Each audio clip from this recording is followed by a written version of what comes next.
Друзья, всем привет! Вы на канале Оля про Германию. И сегодня мы поговорим с вами про то, как обстоят дела с пандемией коронавируса в Германии, какие меры принимаются, как людей вынуждают ставить прививки и о том, как происходит вакцинация в Германии. Мы прошли это все на своем опыте, буквально вчера поставили вторую прививку, и сегодня я готова рассказать вам все подробности. Поэтому ставьте лайк, подписывайтесь на канал и не переключайтесь. Пошли вакцинироваться. Волнительно. Ну что, готов? Первый пошел. В принципе, не больно, как будто ничего не произошло. Похоже, работает самовнушение, потому что чувствуется какая-то слабость и как будто бы голова кружится. В общем, ребята, начну с того, что я сегодня, как видите, дома. Вчера мы сделали вторую прививку от короны, и я записала для вас подробное видео с места событий о том, как все это происходило, и записывала наше самочувствие каждые 2 часа, рассказывала в этом видео, как мы себя чувствуем, и, в принципе, ничего не происходило, мы чувствовали себя отлично, нормально, и в видео об этом сказано. Чувствуется маленький укольчик, и все. В принципе, не больно, как будто ничего не произошло. Но сказали руку сегодня не напрягать и спортом не заниматься. Мы решили пока переждать немножко, не идти домой, попить кофе, потому что в прошлый раз кое-кого бросило в жар после первой вакцины. 2 часа после вакцинации. Мы шопимся. Самочувствие, как вы понимаете, нормальное.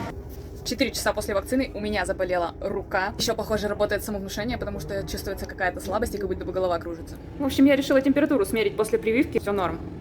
Я не знаю, кто эти люди, которые плохо себя чувствуют после прививки. У меня все нормально. Но самая жесть началась потом. Примерно часов через 8 после прививки у меня начался жутчайший озноб. Я мерзла просто под 3 одеялами и не могла согреться. Согрелась только после того, как попила горячий чай с малиной. Плюс у меня ломило все тело. Это состояние длилось примерно, может быть, час. Плюсом ко всему, у меня очень болела рука на месте прививки. Настолько сильно, что я не могла ей даже шевелить, поднять ее не могла. И если после первой прививки она у меня просто болела, когда я начинала ей что-то делать, то вчера, после второй прививки, она у меня просто так болела. После того, как я попила чай, согрелась, и у меня получилось немножечко уснуть, прямо во сне я почувствовала, как боль резко снимает всю вот эту вот боль, ломоту в теле, и боль с руки, она как будто бы резко исчезла. Рука у меня, правда, до сих пор продолжает болеть, но уже болит так же, как и после первой прививки, когда я ей что-то делаю. Температуры у меня никакой не было, но под утро болела голова без температуры. Если взять моего мужа, то у него самочувствие было абсолютно спокойное, хорошее, вообще никаких признаков того, что он сделал прививку. Единственное, тоже болела рука вместе укола. Но на самом деле, я так понимаю, раз на раз не приходится. У меня очень много знакомых ребят тоже сделали прививки здесь, в Германии, и они рассказывали, что самая жесть происходит именно после второй прививки. У многих была температура, очень сильная ломка в теле, очень большая слабость, поэтому здесь все, видимо, зависит от организма, от иммунитета и еще от каких-то факторов. Я не знаю, врачи здесь лучше подскажут.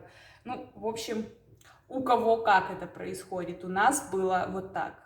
Блин, ну рука так-то отнимается немножко, куда поставили прививку. У тебя нормально? Да. Вообще не чувствуется ничего? Как будто ничего не Ты было? зациклилась на этом, нет, ничего не чувствую. Не знаю, у меня отнимается. Расслабься.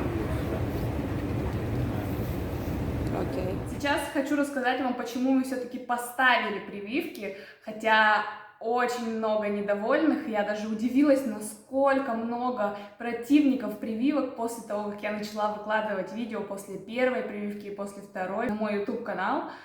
Очень много противников, очень много негативных комментариев, и не только на Ютубе, но и на Фейсбуке. Мы на самом деле не сказать, что очень сильно верим в действие этой прививки и сделали ее ради того, чтобы защитить себя от коронавируса. Нет. После этих слов, чувствую, набегут хейтеры. Скорее, мы сделали эту прививку только потому, что скоро без нее невозможно будет просто жить. Многие из вас спрашивают, особенно те, кто живут не в Европе, а в России или в Украине. Многие думают, что в Европе уже ослабляют меры по коронавирусу, потому что заболеваемость падает, прививки ставят. Но это не так, ребята. У нас здесь все на самом деле ужесточается. Сейчас в Германии сделали платными тесты на ковид, а без теста, без прививки или если ты не переболел ковидом, то тебя практически никуда не пускают. В фитнес-залы, в клубы, в ночные, в рестораны. Везде сейчас нужно подтверждение либо прививки, либо того, что ты переболел, либо сделать тест на ковид, который действителен только 24 часа. Если это ПЦР-тест, то он действителен 48 часов. И все тесты сделали платными. Честно, не знаю, сколько стоит тест сейчас в Дюссельдорфе. Где-то слышала, что может быть евро 15. Это еще не самое интересное из того, что я вам рассказала, эти антиковидные меры в Германии. Еще сейчас вводят правило 2G. Пока что говорилось о каких-то городских мероприятиях, но на самом деле оно уже действует в некоторых даже заведениях. В частности, я столкнулась с этим, когда искала вечеринки на Хэллоуин, скоро Хэллоуин, как вы знаете. И в некоторых ночных клубах уже оно действует. Что это значит? То есть в клуб смогут зайти люди только привитые, либо переболевшие. Даже тесты на ковид уже не котируются. Друзья, в Дюссельдорфе ввели правило 2G. Это значит, что мероприятия могут посещать люди, которые полностью выздоровели от ковида или привиты полностью. То есть тест на ковид уже не работает. Теперь внимание, мы сегодня идем в ресторан с коллегами, а я не болела и не полностью привита. Ставим ставки, пусть отменят. То есть как бы прививку от ковид тебя ставить никто не заставляет, но без нее сиди дома. Ну как бы это твой выбор. Конечно же, правительство Германии заботится о людях, и для того, чтобы упростить им процесс получения прививки, сейчас не обязательно даже идти к доктору. Прививку можно поставить в специальном пункте, вообще без записи, просто прийти туда, и тебе поставят прививку. Сейчас покажу вам такой пункт, я его тоже для вас засняла. В Дюссельдорфе организован специальный пункт, куда можно без записи прийти и поставить прививку от ковид. И он прямо находится на станции метро. Вот он, ребята, этот пункт. Там, пожалуйста, очередь стоит, люди. Прямо в центре города приходишь, отстоишь очередь и получишь прививочку. Вот люди стоят, бумажки заполняют. Так вот все просто и быстро здесь можно сделать. Представляете? Даже без... Ну и думаю, многие, наверное, знают, что после второй прививки, для того, чтобы она вступила в действие, должно пройти 2 недели, и тебе выдают такой желтенький паспорт, куда записывают, что ты эти прививки поставил. С этим желтеньким паспортом можно ходить везде, его показывать, и он будет действовать для тебя как пропускной. Еще также можно получить QR-код, чтобы не таскать этот паспорт везде с собой, а QR-код будет у тебя на телефоне, и ты можешь это показывать, он будет все время у тебя с собой. QR-коды здесь получаются в аптеке, мы еще, конечно же, его не получили, потому что у нас еще не прошло 2 недели, но как только мы получим, обязательно сниму для вас отдельное видео, все покажу, как это происходит, как это выглядит и как этим пользоваться.